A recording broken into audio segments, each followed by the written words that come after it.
తిరుపతిలోని victory wines ప్రాంతంలో ప్రజలను భయభ్రాంతులకు గురిచేసిన 2 వ్యక్తులను పోలీసులు అరెస్టు చేస్తున్నట్లు ఈస్ట్ సిఐ శ్రీనివాసులు తెలిపారు.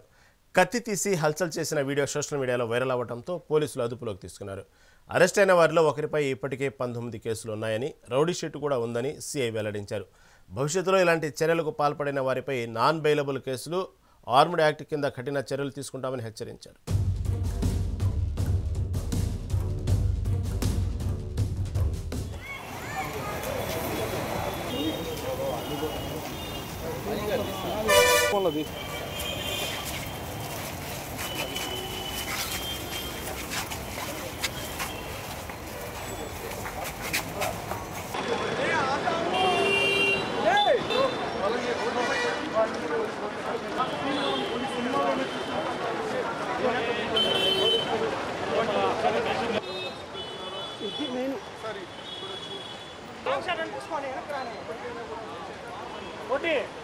లాంగ్ షాట్ ఇది కాదు.